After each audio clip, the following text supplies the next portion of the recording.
estão? Animados para a nossa aula de hoje? E aí, o que estão achando das nossas aulas? Elas estão sendo feitas com muito amor para vocês. E hoje é dia de língua portuguesa. Lembram o que estamos vendo nessa disciplina? Muito bem! Estamos observando como escrevemos a ciência.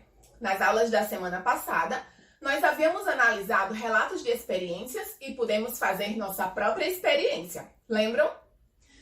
Hoje nós vamos iniciar mais uma aula e vamos falar sobre pontuação.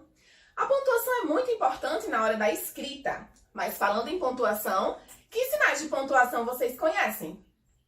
Pensem e façam a lista no caderno de vocês. Coloquem o sinal e o nome dele. Para isso, pausem o vídeo e voltem quando terminarem. E aí, terminaram? Então, os sinais de pontuação existem para organizar o que nós escrevemos e nos auxilia também na hora em que vamos ler alguma coisa. Nós já conhecemos alguns sinais de pontuação, como travessão, dois pontos, vírgula, ponto final, ponto de exclamação e ponto de interrogação. Mas você, sabe usá-los de forma correta? Vamos assistir a um vídeo que fala sobre o uso de alguns desses sinais de pontuação. Vamos lá? Na aula de hoje, nós falaremos sobre os sinais de pontuação. Vocês se lembram deles? Utilizamos a exclamação para demonstrar alguma emoção na fala, como medo, alegria, susto, irritação. Por exemplo, na seguinte frase: que saudade da escola! Estou demonstrando uma emoção.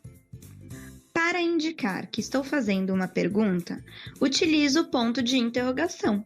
Como no exemplo: vocês estão estudando bastante? O ponto final serve para finalizar frases afirmativas ou negativas. Por exemplo, não visitei meus avós esses dias. Agora, nós vamos ver dois sinais que são essenciais para o diálogo escrito, a conversa, que são os dois pontos e o travessão.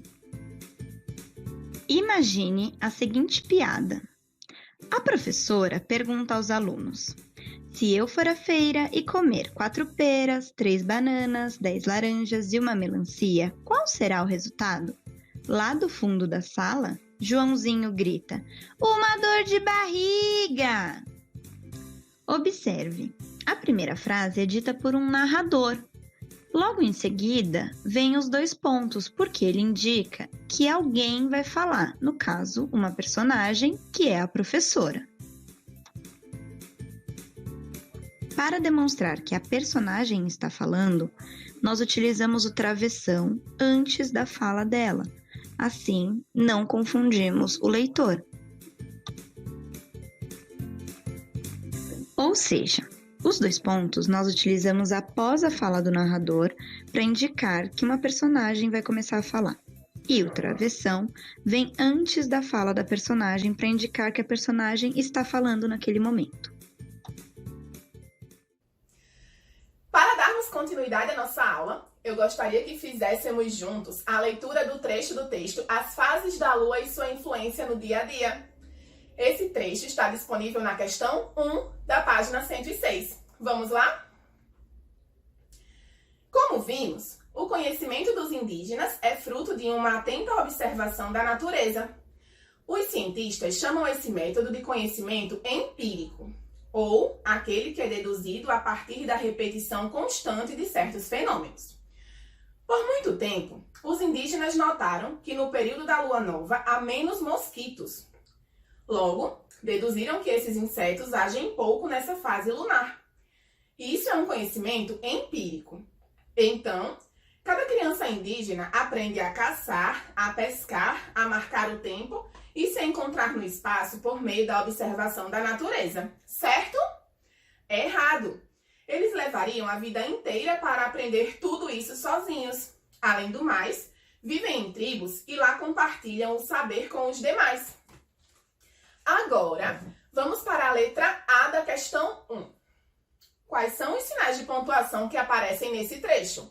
Circulem os sinais de pontuação que vocês encontraram e coloquem o nome deles na alternativa A. Letra B. Quando lemos o texto em voz alta, nós pronunciamos esses sinais? Sim ou não? Respondam na letra B. Alternativa 2. Agora, releia o mesmo trecho em voz alta e onde existir um sinal de pontuação, fale o nome dele. Vamos fazer juntos?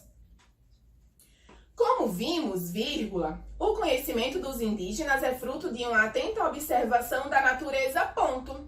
Os cientistas chamam esse método de conhecimento empírico, ou aquele que é deduzido a partir da repetição constante de certos fenômenos, ponto, por muito tempo, vírgula.